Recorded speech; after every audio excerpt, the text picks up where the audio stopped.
بسم اللہ الرحمن الرحیم۔ السلام علیکم۔ علماء فرماتے ہیں کہ دو خواتین دنیا کی سب سے ذہین ترین خواتین تھیں، ایک حضرت آسیہ علیہ السلام جو فرعون کی بیوی تھی اور دوسری حضرت خدیجہ الکبریٰ رضی اللہ عنہا۔ یہ دونوں اپنے وقت کی سب سے انٹیلیجنٹ خواتین تھیں۔ کیسے بھلا؟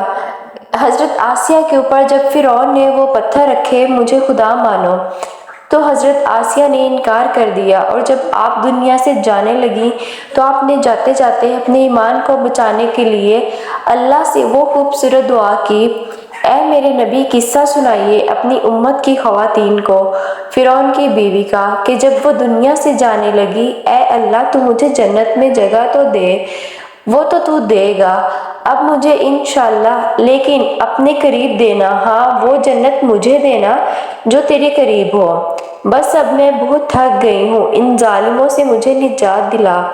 تو رسول اللہ صلی اللہ علیہ وآلہ وسلم نے حضرت خدیجہ الکبریٰ سے فرمایا جب وہ اس دنیا سے جانے لگیں کہ جب میں جنت میں جاؤں تو اپنی سوتن کو میرا سلام کہنا۔ حضرت خدیجہ نے کہا یا رسول اللہ میری تو کوئی سوتن نہیں۔ رسول پاک نے کہا اللہ نے تجھ سے پہلے میرا نکاح آسیہ سے کر دیا تھا، تو اللہ کے قریب سب سے قریب اللہ رب العزت کے سب سے قریب کس کی جنت ہے؟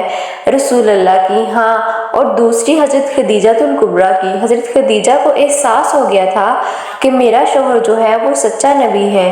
آپ چاہتی تھیں کہ قیامت تک جتنے انسان اس دنیا میں آئے ان کی نیکیوں میں میرا اجر ضرور ہو، تو سارا مال لگا دیا، یہاں تک کہ سیالکوٹ کے لوگ آج جو عشاء کی نماز پڑھیں، اے اللہ مجھے اپنا اجر اس میں بھی چاہیے۔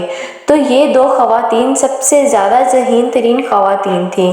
خواتین کا دل تو ویسے ہی بہت بڑا ہوتا ہے، جب اللہ کی راہ میں خرچ کریں تو اس نیت سے کریں کہ اللہ آپ کو اس کا اجر دنیا میں بھی عطا کرے گا اور آخرت میں بھی عطا کرے گا۔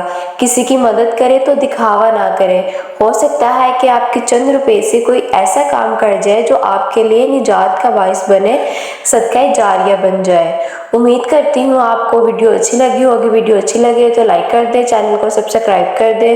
اللہ رب العزت آپ کا میرا حامی و ناصر دعا میں یاد رکھیے گا۔ اللہ حافظ۔